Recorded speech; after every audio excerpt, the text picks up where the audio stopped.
Hi folks, today we're looking at the Audi A3 Sportback e-tron, which is the hybrid sport saloon from Audi, which features a 1.4 litre petrol engine married up to a electric motor.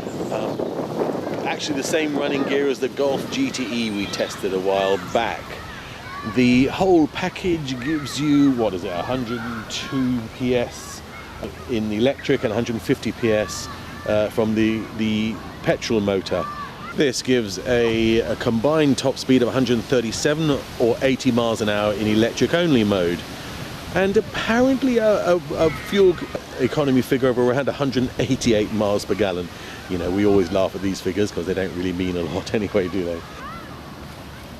Inside the car we can see that it's, well, this particular model obviously has very nice fancy leather seats, but the rear legroom is adequate, I would say.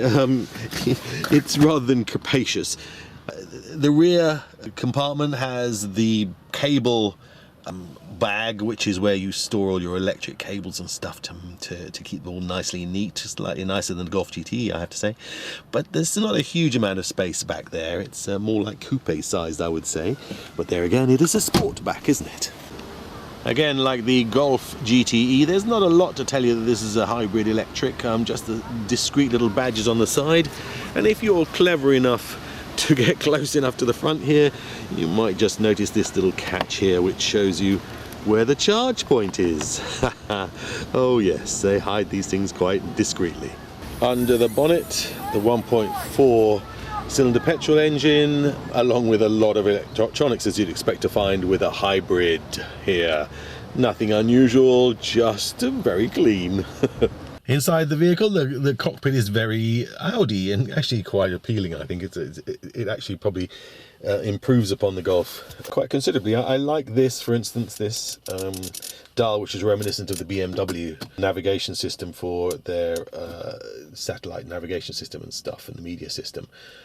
Again, all very simple, nothing too threatening. It's only when you start to look, if I fire her up, it's only when you start to look at the dials a little closer. Oh, and you get a nice little pop-up nav screen in there, which is I think a little bit of a conceit rather than anything else. But it's only when you start looking closely you start to see that things like the charge dial on the tachometer and stuff, which gives it away. It tells you it's a hybrid. I have to say one thing, the documentation on the vehicle is excellent in comparison with the rather poor Golf. I'm not beating up on the Golf, it's a very nice vehicle, but boy did they let themselves down with that documentation and the sat-nav stuff. But this, with this really useful quick reference guide, plus a really good user manual with excellent indexing, means that you can find out everything you need to know about your vehicle very easily, which to me, especially with these complex new products, is very important. Nice, well done Audi. The menu button down here gives you a nice access into the car setup systems, and as with most of these modern things, you get quite a lot of ability to change or customize the way the car performs.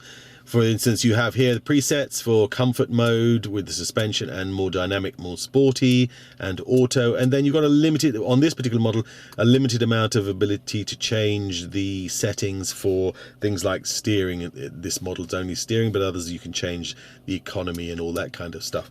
There's also the car systems button, which takes you through everything from the settings for the external lighting all the way across to how the buttons work on the steering wheel. It's really kind of very comprehensive if you want to spend the time doing it. Okay, well let's see how it drives, shall we? As with the Golf, you have a standard drive mode and a regenerative braking mode, which is S, so that you can capture back some of the energy you've expended in your electric. It starts off in EV mode, so you'll hear, again, very quiet, very silent. We've got currently 19 miles of electric only range on the clock.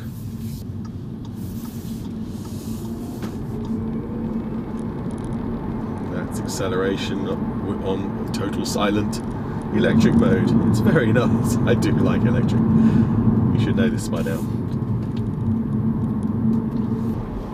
I like the driver's view. It's very airy, very open. You can see everything. The bonnet slopes away from you nicely, so you don't feel that you're losing any visibility anywhere.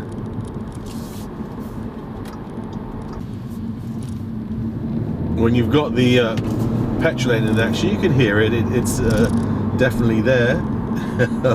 So it does give you a little bit of feedback. So currently I've got 49.2 miles per gallon on the clock from this short run, which is really quite nice. It implies that the hybrid setup really does help to maximize your mileage as you're driving around town, which is actually where you want it, of course. So we're cruising along now at motorway speeds, and it's still impressively quiet. A little bit of road noise coming through, but nothing too intrusive. Still holding above 50 miles to the gallon, and it looks like the hybrid system's still giving you that extra when you need it through the coasting, you know, the coasting function. This is a hypermiler's delight, this car, actually. It's quite clear that you can have lots of fun with keeping your fuel consumption down to the minimum with this. Well, let's give you some stats then. So just done 32 miles, and I've got 55 miles per gallon on the clock, and let's see, 15 miles electric left. This morning I started with 19 miles electric, and I've used nothing. And I've done that much mileage. So this is definitely a hybrid which actually delivers on the hybrid promise, which is that if you drive it carefully, you will get a very, very good response in terms of consumption, fuel consumption. Well, there we have the Audi A3 Sportback e-tron, a very, very, very interesting hybrid vehicle indeed. One of the first I've come across which is actually delivering on the kind of promise that hybrids hold out, which is that the battery will deliver you higher performance. Well, yeah, performance, I suppose, a plus higher, better, improved fuel consumption, but under a sort of a controlled environment, so you're not actually just at the whim of some firmware making decisions for you. I felt very much on this test run that I was actually in charge of my consumption, which is something which I liked a lot. Nice and roomy, not a huge amount of space in the back, right in the trunk compartment, but enough to carry around stuff, and with the drop-down seats you've definitely got enough space to put in most of a family's requirements. As an overall family car, I have to say this has been a very impressive test on our behalf. Really like it. It's been surprisingly impressive, actually. There you go, the Audi A3 Sportback e-tron, a hybrid which actually has now become our favourite hybrid of all. Well done, Audi. Good job.